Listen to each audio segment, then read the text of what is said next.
this is John the Watch Concierge, and today I'm going to be doing a review of this watch that I just assembled yesterday. So I did a little video and I've uploaded part of the process of assembling the watch, which was not something that was easy, and especially considering since I'm not a watchmaker, and it was my second time assembling a watch from this company, this brand, DIY Watch Club. So definitely recommend you check them out, and I'll post a link in the description as well.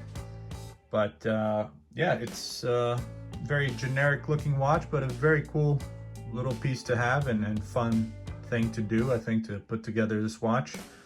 And this is like a vintage, this is their vintage style dive watch, which is a 40 millimeters case size and I think 13.5 millimeters case thickness.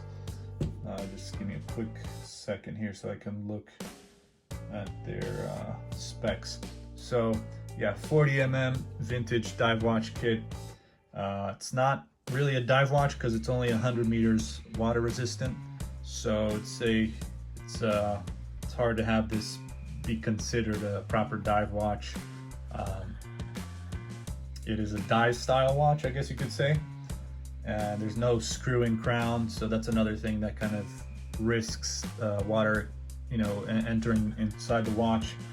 But also, it's only 100 meters and not 200 meters water resistant, so I would say it's not really a proper dive watch. But other than that, it's a great little watch, fun to have, fun to put together. Definitely can be frustrating if you don't have the patience, then it might not be for you. Putting the hands, especially the seconds hand, was something that I found was very difficult, but after some hours I finally managed to do it, although it does seem like I scratched a little bit, lightly scratched the acrylic acrylic crystal here. So the watch is, as I said, 40 millimeters of case size. It's actually 38 millimeters in terms of the body, but 40 millimeters with the bezel. And it's got a lug size of 20 millimeters. So this strap here, you can easily replace it with another 20 millimeters strap. This one is nice because you have the quick release button right there, and it's just a nice silicone strap. You got the buckle here with the D for the brand logo, I guess, as well as on the crown and on the dial. So this watch is 13.3 millimeters, so that is including the high dome crystal, and you've got a lug-to-lug of 47.5 millimeters and acrylite 8N specialty vintage high dome acrylic crystal.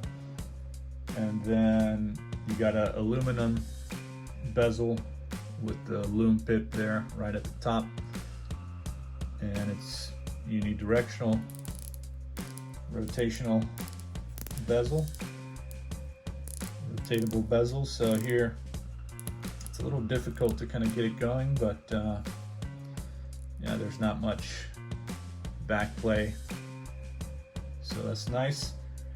And it's aligned properly, and I made sure to try to align this perfectly, and this is the best I can do.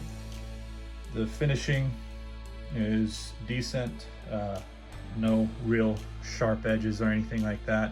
A little bit, but not compared to, let's say, maybe some watches from Pagani Design and maybe other brands can be quite sharp. This one is rather decent. You got brushed top of the lugs here with the side of the case being polished, and you have C3 super lume on the hands as well as the indices there. And as I mentioned, it is it's a watch with no screw-in crown, so you just pull out the first or second position, and you can see there's the hacking seconds, and uses a Seiko NH35 movement with the display case back here. And it's just a really basic dive style watch, but cool to have. A nice little piece to enjoy and have it as a everyday watch for sure. And I would say you can definitely take this in the pool, but I wouldn't risk doing any kind of proper diving with this watch. And I would say other difficulties I came across when assembling this piece was the crown. I accidentally broke the stem that was on the original, the original crown.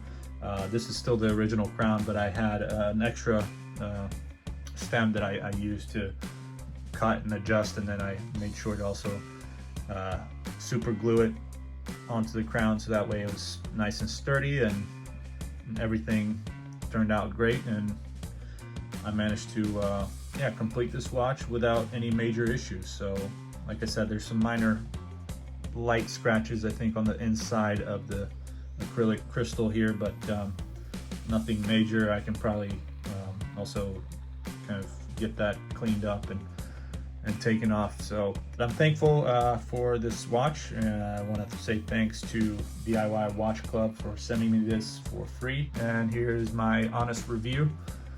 So I hope you liked watching this video, and make sure to check out the process of how it was assembling part of the watch. I didn't take a full footage of the whole process because I didn't have enough space on my iPhone, but I do have a full assembly video that I did a few years ago with the first watch that I assembled from this brand. So I would check that out if I were you, and make sure to subscribe, like, check out all the other videos on my channel, and share this video with your friends, and check out the description for the link if you want to get a nice assembly kit to put together a watch. They have a variety of different style watches that you can put together, and so this is not the only option, and you can also modify it and upgrade it if you want and put different kind of crystal, or if you want to have a sapphire crystal, you can probably get an upgrade as well and just order that. But yeah, thanks very much for checking out my video, and I'll see you guys next time. Take care.